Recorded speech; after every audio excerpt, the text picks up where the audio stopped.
Hello. Today we discuss about diffraction. Diffraction of light. So at first, what is the meaning of diffraction of light? So when light passes through a slit of certain width, which should be comparable with or less than the wavelength of light, then there will be spreading or the bending of light after passing through the slit. So this phenomenon is known as the diffraction. Now one can just think about I have a slit. Some light waves are passing through this. So you can think about the primary light waves. They are passing through this. Now as the gap is very small, so at that particular point the secondary light waves will be prominent. Now the secondary light waves will move forward. They will superpose and will produce diffraction pattern on the screen. So this is the idea about diffraction. And as there will be superposition, so at the central region will be very bright, but along with this, there will be some maximas and minimas in the other side of this.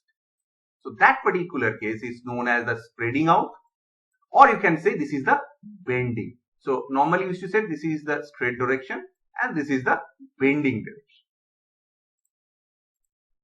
Now, just we'll go to compare some of the experimental cases. Experimental diffraction cases. So the first, we'll just compare, we'll just take the single slit diffraction. You have a rectangular single slit. So again the concept is same. If the slit width is comparable to the wavelength of light, secondary light waves will produce from the primary light sources. They will superpose and will produce diffraction pattern on the screen. So one can just think that there will be single slit. Light waves are trying to pass through this. As it is passing through, it is falling somewhere here at the central region. Okay. And along with this one, as this superposition is occurring, so there will be some spreading or the bending of light. You can see the central maxima and some other maximas over there. So this is the case of single slit. So when they will superpose, the resultant amplitude of the wave is represented by this expression. Now the amplitude is given as n into a sine beta by beta, where n is the number of secondary light sources. So if we increase or decrease the slit width, the number of secondary light sources will decrease or increase. So this is n and a is the amplitude of the individual waves, individual secondary light waves. Sine beta by beta, where beta is given as pi d sine theta divided by lambda, where the theta is the angle of diffraction. We have just compared the central region and the other region. So this particular angle is represented by theta. This is known as angle of diffraction. So this is represented by beta. So the amplitude term is n into a sine beta by beta. Now when you have amplitude, we can square it up and you will get the intensity from this. And I0 is represented at n into a whole square. This is the intensity for the central maxima. So what will be the condition for central maxima? Obviously when theta is equal to 0 or limit beta tends to 0, this will give you sine beta by beta. This is equal to 1. Now you will also have some other maximas and some other minimas over there. So what are the conditions for maximas and minima? So this is given as when beta is equal to 2m pi by 2. So this is the condition for minima. And when this is 2m plus or plus minus 1 pi by 2, this is the condition for maxima. So if beta value or the theta value satisfying this condition, so you will get minima over there. So this is the condition for the minima. And when this is satisfying, this condition is satisfying, so there will be the condition for maxima. So this is the case of single slit diffraction, a rectangular single slit diffraction. We will continue the same notion for the double slit case. So conceptually they are similar. Instead of a single slit, now we have two slits, slit number 1 and slit number 2. Now light waves passes through this. At the central region there will be maxima zone, and also due to the superposition certain coherency condition will be satisfied. In certain cases there will be coherency condition will satisfy, and this will give you the case of interference. So when you get the superposition expression, the amplitude will be a combination of diffraction and also interference. So sine beta by beta, it's the effect of diffraction. So like earlier single slit case, you have sine beta by beta, and you have the cos of gamma. Cos of gamma is the effect of interference. Now beta is similar, pi d sine theta divided by lambda. So what is d? If you have the slit width, the slit gap is given by d. Both the slit gaps are d.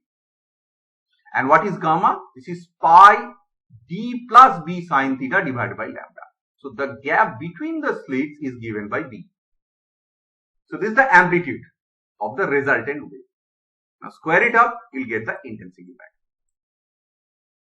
Now again, we'll have the central maxima, but the central maxima will be overlapped by interference minima. So which was earlier the central maxima zone for the single slit case, totally bright region, but now in case of double slit, you will have some of the minimas over there. So obviously in other maximas also there will be minima effects. So the intensity will decrease in that sense. In those regions, intensity will decrease. Now the conditions. So obviously in this case you have the both effect of diffraction and interference. So individually we need to think about the condition for maximas and minima. So the diffraction minima will occur when sine beta is equal to 0. Interference minima will occur when cos gamma is equal to 0. Okay, obviously they will be in the opposite nature. Sine beta is equal to 0, cos gamma is equal to 0. This is a minima condition. And in the next case, what will be the maxima? So when maxima will be when this value, this beta value is equal to 2m plus or plus minus 1 pi by 2, will have the condition for diffraction maxima, like earlier case, like earlier single slit case. And for interference maxima, this will be cos gamma is equal to plus minus 1, or it is represented by 2p pi by 2, where pi is some integer. So in those cases, you will get maxima, and in those cases, you will get minima in case of double slit diffraction. Now obviously if you compare the intensities of single slit and double slit, obviously intensity of single slit will increase as it is multiplied by 4 because of the interference effect. But you can see the slit, the region, the maxima region will decrease. Earlier the maximum region was wider, but as you increase the number of slits, the wider region will shrink. But the sharpness will increase, the height will increase.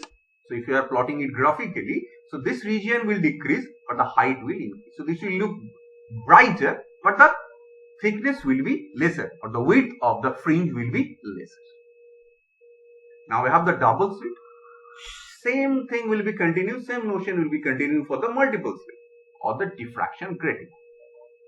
So what is diffraction grating? Diffraction grating, you have a large number of slits.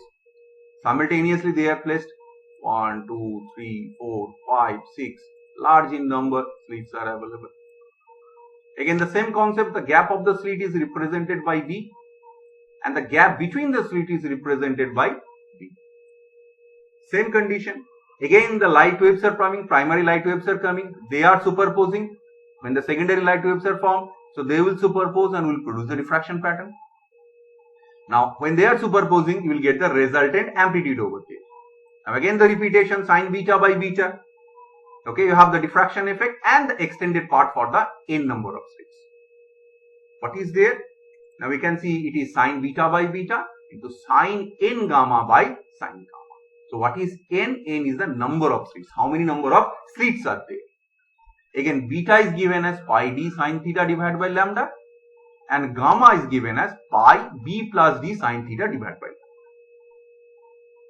So you have the amplitude, so we can find what is the intensity.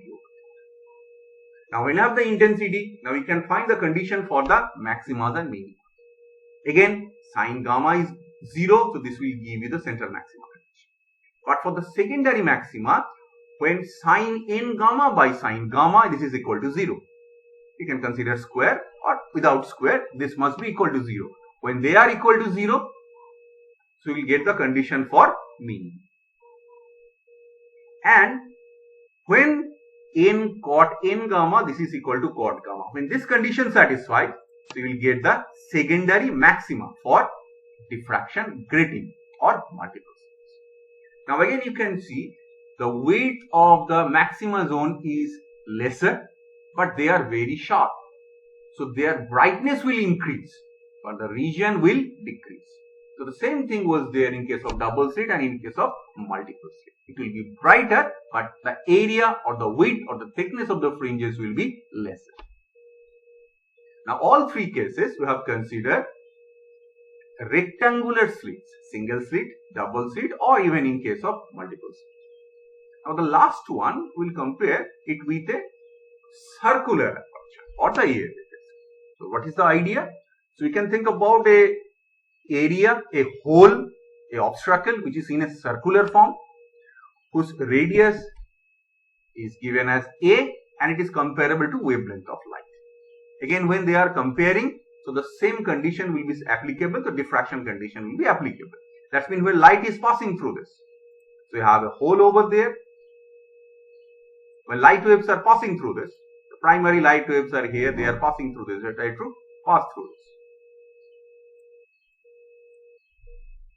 When it is somewhere here, A is comparable to lambda, so they will produce secondary light waves, they will superpose and will produce pattern something like this. Now at the center region, this will be very bright. You can see the brightness, it's a very high, the brightness is very bright. But then after that, due to superposition, you will get some of the maximas and minimas.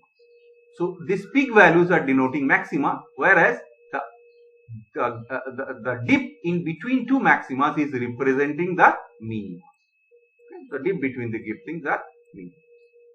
So in between two minimas, there will be one maximum. Now how to represent it by intensity?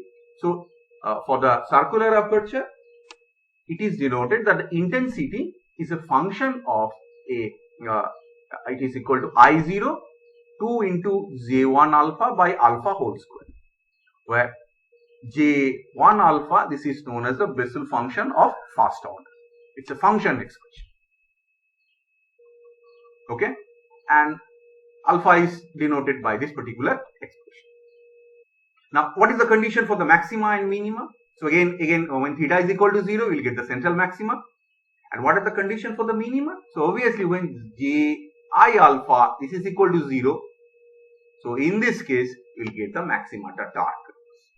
When Ji alpha is equal to 0, this is the condition for the minima. So we will get for x1, x2 and x3 for this case. And what will be the maxima case? So in between two minima, there will be one maxima. So in between two minima, there will be one maxima. This will give you the position of the maxima. So now today, we have discussed about the diffraction, basic idea of the diffraction, the concept of primary and the importance of the secondary light sources in case of diffraction. So when secondary light sources are superposing, this will give you diffraction. So diffraction can occur in different cases depending on the slit, nature of the slit. They may be rectangular or circular in nature. So here we have discussed about three rectangular cases, single slit, double slit and multiple slit, and one circular case. This is known as circular aperture or